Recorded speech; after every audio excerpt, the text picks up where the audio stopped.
Salutations à toutes et à tous. Merci d'être présents pour notre 15e étude biblique. J'espère que vous allez tous bien et que vous êtes prêts à étudier sur le thème du sanctuaire céleste.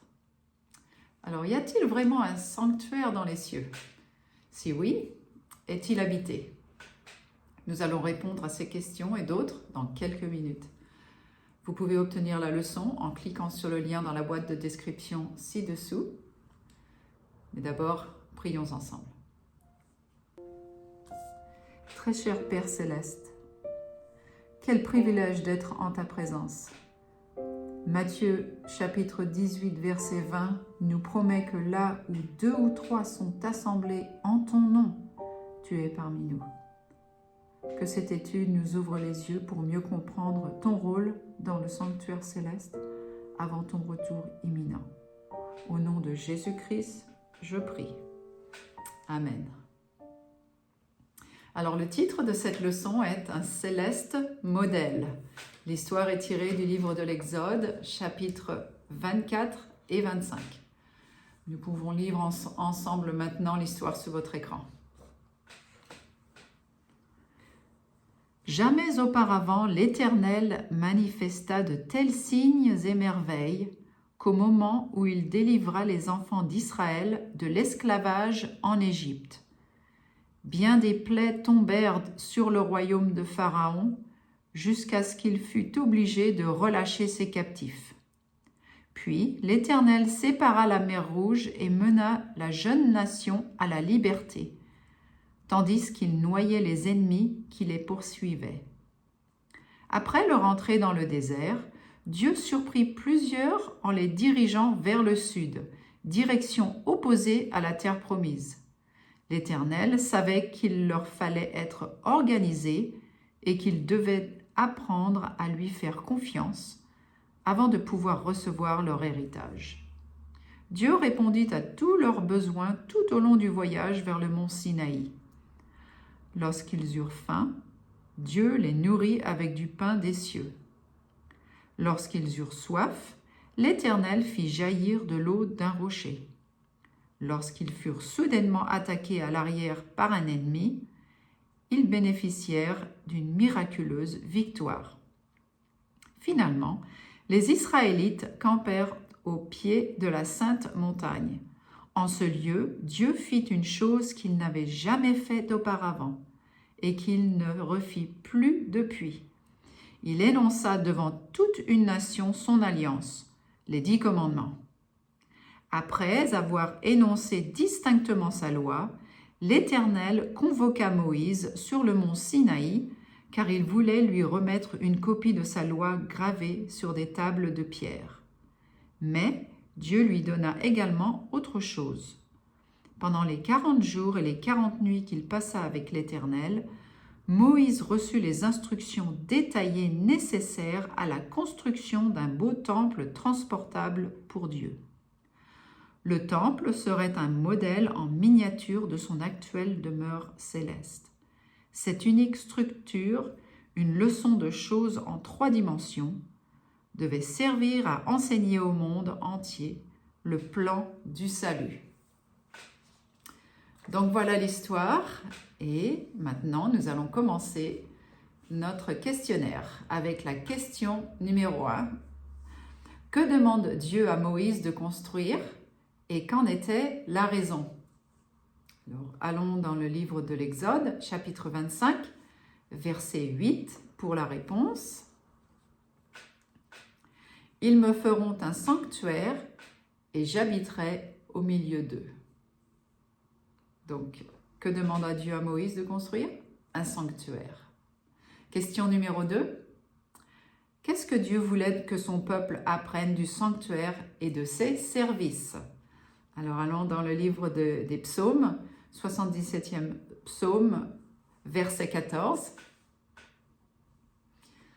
Alors, il y a la version donc Louis II qui dit « Ô Dieu, tes voies sont saintes ». La version Darby nous dit « Ô Dieu, tes voies dans le lieu saint sont dans le lieu saint ou dans le sanctuaire ». La note nous dit: le plan du salut ou voie de Dieu fut révélé dans le sanctuaire terrestre. Tout ce qui se trouvait dans le sanctuaire ou qui était associé à ses services symbolisait ce que Jésus ferait pour nous sauver. On ne peut entièrement comprendre le plan du salut sans avoir une bonne compréhension du sanctuaire et de ses services. C'était une immense leçon de choses en 3 dimensions qui avait pour but d'expliquer le processus du salut. Donc voilà, les voies de Dieu sont dans le sanctuaire. Question numéro 3. De qui Moïse obtint-il les plans de construction pour le sanctuaire? Alors on reste dans Exode chapitre 25, mais ce coup-ci verset 40. Il est écrit: regarde et fais d'après le modèle qui t'est montré sur la montagne. Donc, de qui Moïse a-t-il obtenu ces plans? Par Dieu. Et il vient de quel modèle? Il y a un modèle pour que celui qui est terrestre doit être construit. Il est construit par rapport à quelque chose qui est ailleurs, l'original, le modèle céleste. Donc Dieu donna à Moïse, la note nous dit, sur le mont Sinaï, les plans du sanctuaire avec tous les détails spécifiques nécessaires à sa construction. Voir Hébreux chapitre 8, verset 5. C'était un microcosme du véritable sanctuaire céleste de Dieu. Donc voici la photo qui nous montre non seulement le sanctuaire, mais aussi les meubles qui font partie du sanctuaire, les choses saintes, les choses qui sont à l'intérieur de chaque appartement ou chaque pièce. La note nous dit: le premier sanctuaire ou tabernacle était une structure élégante ayant l'allure d'une tente. En ce lieu demeurait la présence surnaturelle de Dieu et des services spéciaux y étaient dirigés. Les murs étaient faits de planches d'acacia, placées debout sur des bases d'argent et couvertes d'or. Voir Exode chapitre 26, versets 15 à 19 et 29. Le toit était fait de plusieurs couvertures d'étoffe, de poils de chèvre, de peaux de bélier teintes en rouge et de peaux de dauphin. Versets 1, 7 et 14. Il s'y trouvait 2 pièces, le lieu saint et le lieu très saint. Référez-vous au schéma ci-dessus pour le reste de cette leçon. Donc on garde ça en tête, le schéma du sanctuaire avec le parvis, le lieu saint et le lieu très saint. Question numéro 4. Quels sont les meubles qui se trouvaient dans le parvis? Alors restons dans Exode, ce coup-ci chapitre 29, verset 18. Donc, mettez un marque-page dans Exode et puis aussi, je crois que c'est dans le livre des Nombres, parce qu'on va retourner souvent. Exode, chapitre 29, verset 18, nous dit « Tu brûleras tout le bélier sur l'autel, c'est un holocauste à l'Éternel. » Holocauste, ça veut dire un sacrifice religieux. Tu brûleras tout le bélier sur l'autel. Donc voilà, un meuble, l'autel, c'est un holocauste à l'Éternel. Exode 30, maintenant, verset 18. Tu feras une cuve d'airain ou de bronze et tu y mettras de l'eau. Donc jusqu'à présent, l'autel et la cuve sont à l'extérieur du sanctuaire, du tabernacle. C'est à l'extérieur plutôt du lieu saint et du lieu très saint. Alors maintenant, la note nous dit « Les animaux étaient offerts en sacrifice sur l'autel des holocaustes ». Voir Exode chapitre 27, versets 1 à 8. Il se situait dans le parvis devant l'entrée du sanctuaire. Cet autel représentait la croix de Jésus. L'animal sacrifié représentait Jésus. L'ultime sacrifice, Jean chapitre 1, verset 29. La cuve, Exode chapitre 30, versets 17 à 21, et chapitre 38, verset 8, était un large bassin d'airain ou de bronze, situé entre l'entrée du sanctuaire et l'autel des sacrifices. Les sacrificateurs lavaient leurs mains et leurs pieds dans cette cuve avant d'entrer dans le sanctuaire ou avant d'offrir un sacrifice. L'eau représentait le baptême, la purification des péchés et la nouvelle naissance. Donc voilà, l'autel et la cuve. Question numéro 5. Quels sont les 3 meubles qui se trouvaient dans le lieu saint? Allons dans le livre des Nombres, chapitre 4, verset 7, pour notre réponse. Ils éteindront un drap bleu sur la table des pains de proposition. Le pain y sera toujours. Donc le premier meuble, c'est la table des pains de proposition. Le deuxième meuble qui se trouve dans le lieu saint, allons dans Nombre chapitre 8, ce coup-ci, verset 2. Il est écrit « Lorsque tu placeras les lampes sur le chandelier, les 7 lampes devront éclairer en face. » Donc le chandelier a aussi de l'huile d'olive. Il faut voir Exode chapitre 25, verset 6. Ce n'est pas écrit dans notre étude biblique, mais ça fait partie du chandelier. Donc pour allumer, pour faire de la lumière, il fallait de l'huile d'olive. Et on saura que l'huile représente le Saint-Esprit. Et enfin, Exode chapitre 30, verset 1, pour le 3e meuble, il est écrit « Tu feras un autel pour brûler des parfums. Tu le feras de bois d'acacia. » La note nous dit « La table des pains de proposition représentait Jésus, le pain vivant. » Voir Jean chapitre 6, verset 51. Le chandelier aux 7 lampes représentait Jésus, la lumière du monde. Jean chapitre 9, verset 5 et chapitre 1, verset 9. L'huile symbolisait le Saint-Esprit. Zacharie chapitre 4, de 1 à 6 et Apocalypse chapitre 4, verset 5. L'autel des parfums représentait les prières du peuple de Dieu. Voir Hébreux chapitre 5, verset 7. Donc voilà, on a donc la table des pains de proposition, le chandelier et l'autel. Maintenant, question numéro 6. Quel article particulier se trouvait dans le lieu très saint? Alors, restons dans Exode, chapitre 26, ce coup-ci, verset 34.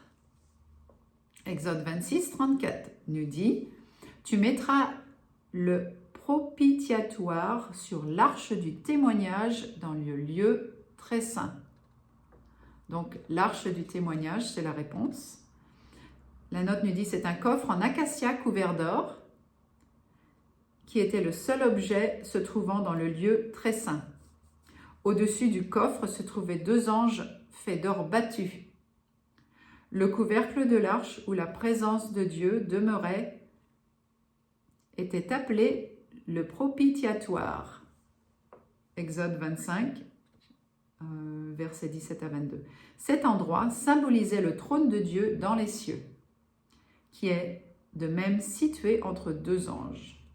Voir Psaume 80, verset 1 et Ésaïe, chapitre 6, versets 1 et 2. Donc l'arche du témoignage était l'article particulier qui se trouvait dans le lieu très saint. Question numéro 7. Qu'est-ce qu'il y avait dans l'arche? Exode 25, 21 nous donne la réponse.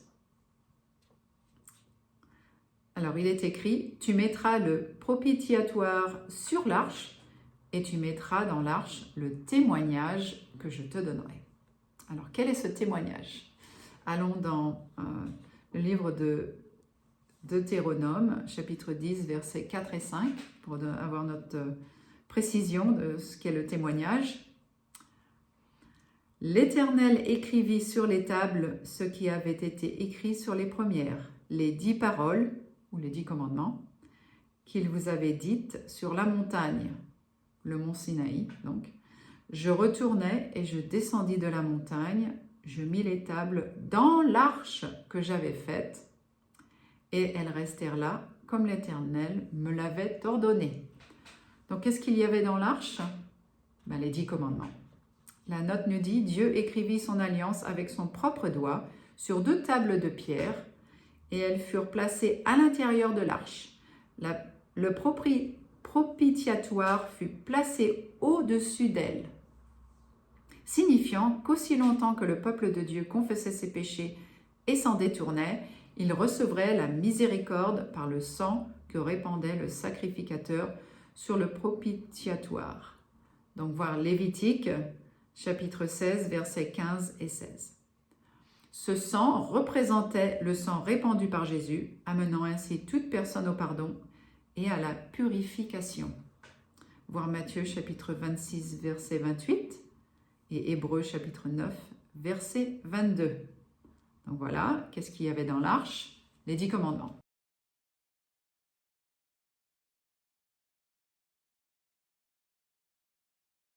Question numéro 8. Pourquoi les animaux devaient-ils être sacrifiés lors des services du sanctuaire de l'Ancien Testament? Alors allons dans le Nouveau Testament, Hébreux chapitre 9, verset 22. La Bible est très claire à ce sujet. Sans effusion de sang, il n'y a pas de pardon.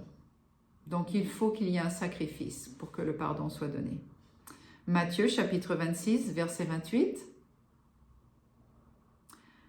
Et donc là, c'est Jésus qui parle. « Ceci est mon sang, le sang de l'alliance, qui est répandu pour beaucoup, pour le pardon des péchés. » Donc voilà pourquoi les animaux étaient sacrifiés, pour que le pardon des péchés soit donné. La note nous dit « Le sacrifice d'animaux était nécessaire afin de faire comprendre au peuple qu'il n'y aurait pas eu de pardon des péchés sans le sang de Jésus répandu sur la croix. La vérité choquante est que la mort est la punition pour tout péché. Puisque nous avons tous péché, nous dit la lettre aux Romains chapitre 3 verset 23, nous devrions tous mourir parce que justement le péché ça donne la mort. Là c'est la lettre aux Romains chapitre 6 verset 23. Et nous serions morts si Jésus n'avait pas donné sa parfaite vie en mourant à notre place pour payer le prix de nos péchés. Le pécheur apportait son propre animal et le tuait de sa propre main, voir Lévitique chapitre 1 versets 4 et 5. Cet acte sanglant et affreux faisait comprendre aux personnes la vérité solennelle que le péché est responsable de la mort de Jésus. Ainsi, ils attendaient avec impatience la croix du salut, alors que nous nous remémorons la croix du salut. Il n'existe point d'autre source de salut. Et c'est vrai, dans le service du sanctuaire à l'époque, avant que Jésus revienne, chaque personne emmenait un agneau, en parfaite condition, donc sans défaut, sans rien. Ça devait être un mâle, un agneau, et devait le tuer par ses propres mains. Moi, personnellement, si je conduis et je tue un écureuil, ça me fait du mal. Alors imaginez, là, tuer un animal pour le péché du jour. Donc chaque jour, ils allaient au sanctuaire pour tuer un animal pour leur péché. Alors imaginez Jésus qui a été notre agneau de Dieu, l'agneau qui enlève le péché du monde. Qu'il soit sacrifié pour nous, il est plus important qu'un animal. Donc c'est pour ça que on devrait réaliser la conséquence de nos péchés. À chaque fois qu'on pêche, on fait mal à Jésus. On le sacrifie à chaque fois. Voilà, donc question numéro 9 maintenant. Qu'arrivait-il au péché lors du sacrifice des animaux? Lévitique, chapitre 1, versets 4 et 5. va nous donner la réponse. La Bible nous dit, « Il posera sa main sur la tête de l'Holocauste qui sera agréé de l'Éternel pour lui servir d'expiation. » Alors, expiation, ça veut dire indemnisation. Il égorgera le veau devant l'Éternel. Donc, la note nous dit, dès que le pécheur plaçait sa main sur la tête de l'animal et confessait ses péchés, les péchés étaient symboliquement transférés du pécheur à l'animal.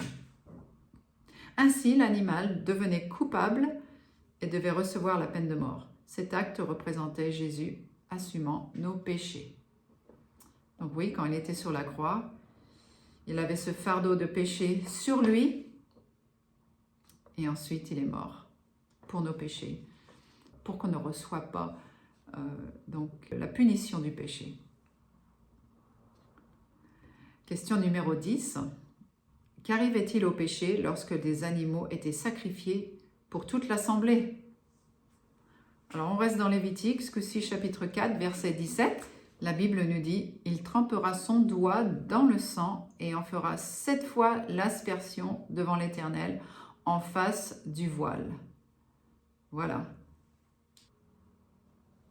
Le sacrificateur répandait un peu de sang devant le voile situé à l'intérieur du sanctuaire, faisant ainsi passer symboliquement le péché du peuple au sanctuaire. Lorsque Jésus monta aux cieux après sa mort, il offrit son sang, tout comme le faisait l'ancien sacrificateur, pour montrer qu'il pardonne nos péchés lorsque nous les confessons en son nom. Voir première lettre à Jean, chapitre 1, verset 9. Question numéro 11. Quels sont les 2 symboles du sanctuaire que Jésus accomplit pour nous? Alors, allons dans la première lettre aux Corinthiens, chapitre 5, verset 7.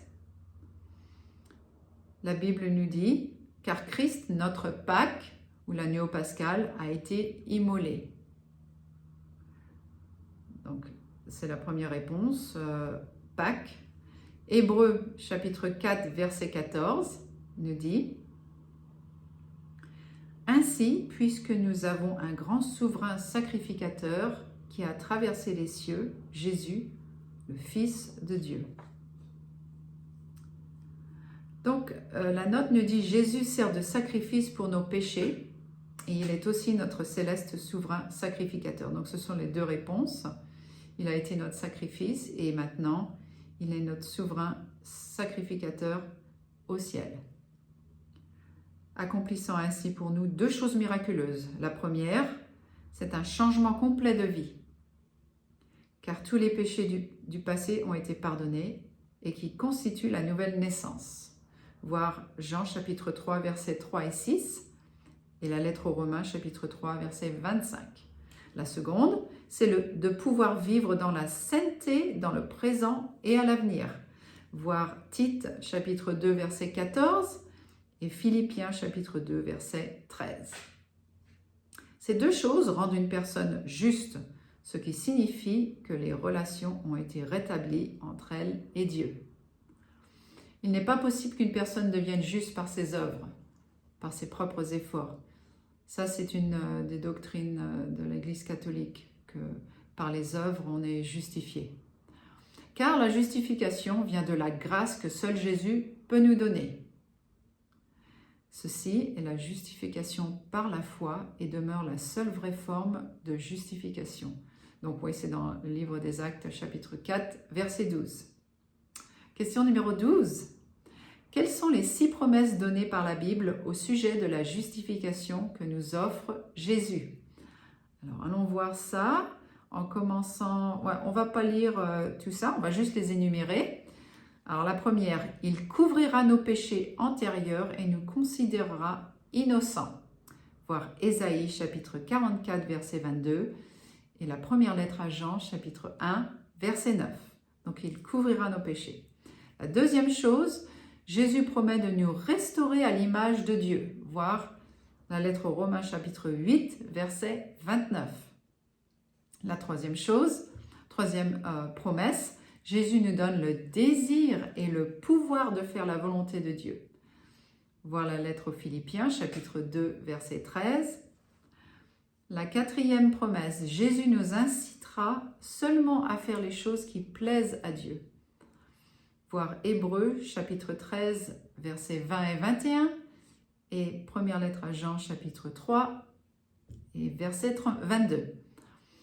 La cinquième promesse, il annule notre peine de mort et en nous accordant les mérites de sa vie sans péché et de sa mort expiatoire. Voir deuxième lettre aux Corinthiens, chapitre 5, verset 21. Et enfin, la sixième promesse, Jésus assume la responsabilité de nous garder fidèles jusqu'à son retour. Voir Philippiens, chapitre 1, verset 6 et Jude 24. Donc, Jésus est prêt à tenir toutes ces glorieuses promesses pour vous et pour moi. Êtes-vous prêts?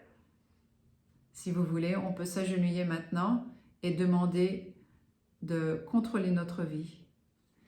Il ne vous refusera pas en faisant ça.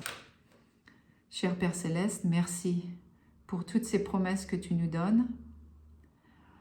Nous préparons maintenant à les accepter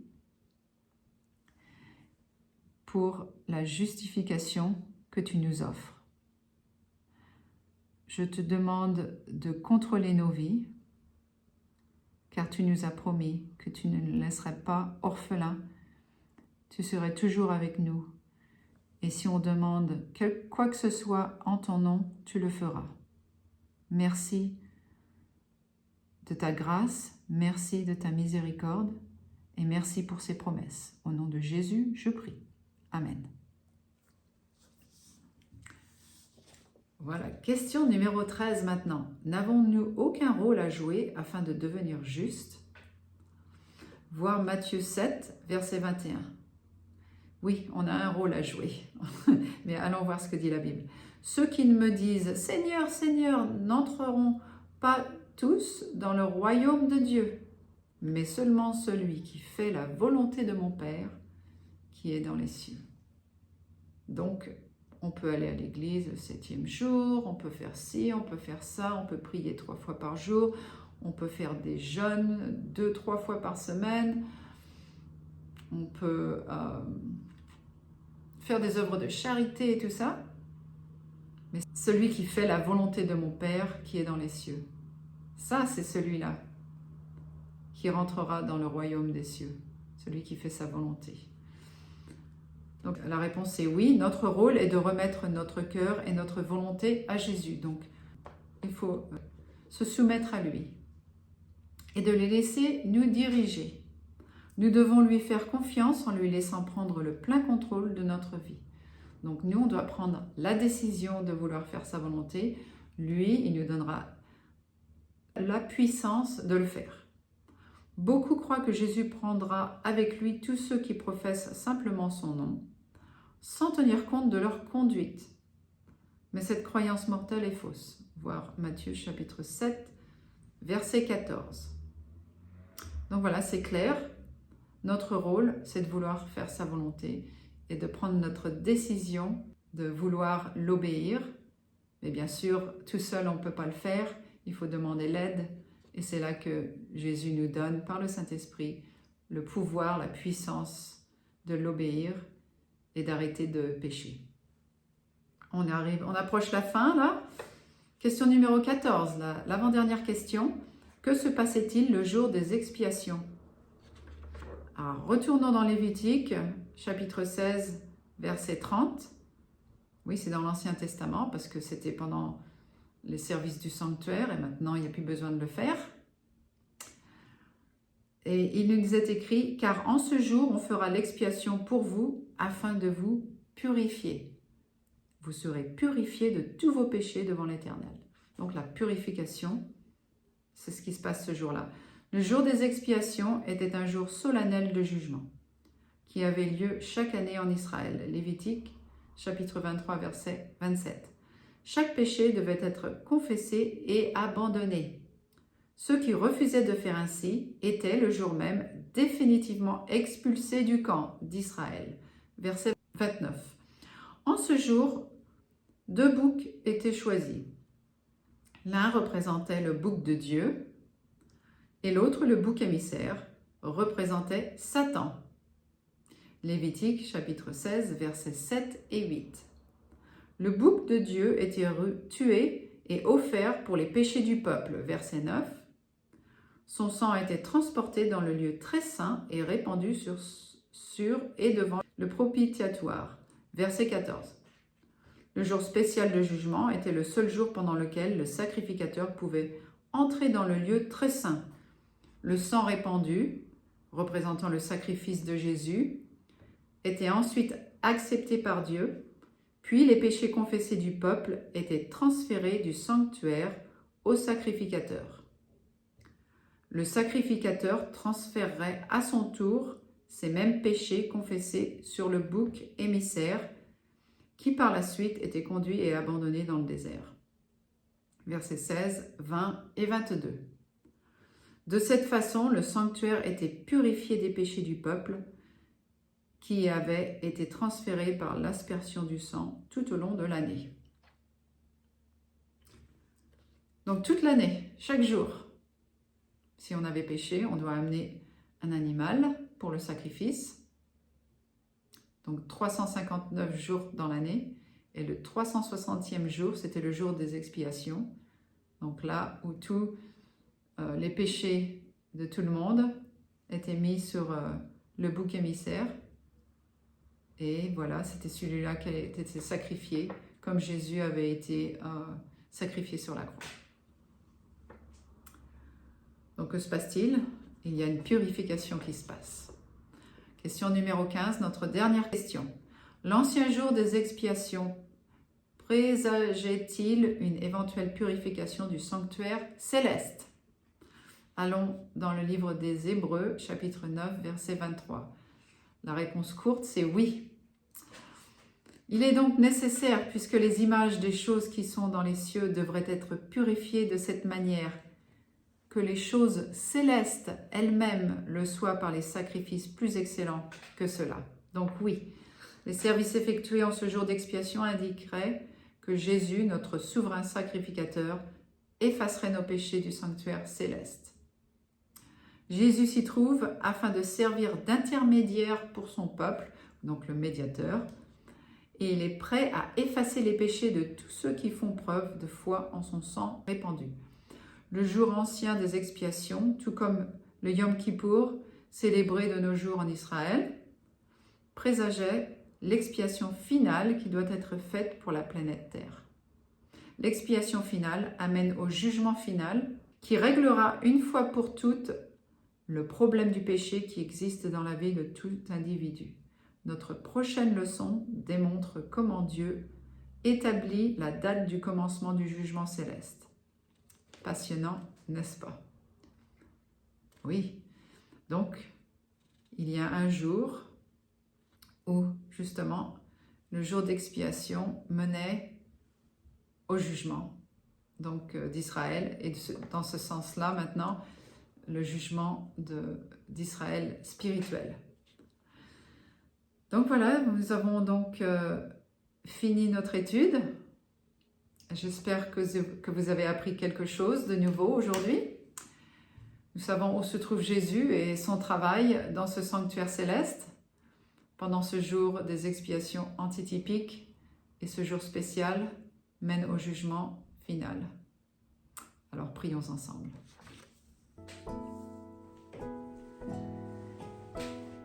Dieu Tout-Puissant, merci pour ce moment précieux passé avec toi et de nous avoir éclairés au sujet du sanctuaire céleste. Maintenant, nous pouvons clairement voir que tu es dans ce lieu en tant que médiateur, intermédiaire pour nous, qui nous aide à nous purifier de nos péchés. Continue à nous guider par le Saint-Esprit. Au nom de Jésus-Christ, Amen. Merci beaucoup d'avoir participé à cette étude. J'espère qu'elle vous a enrichi spirituellement et que vous la partagerez avec d'autres, car partager, c'est aimer, et de transmettre la vérité de Dieu nous fait grandir. Alors, en attendant de nous revoir, que Dieu vous protège. À bientôt.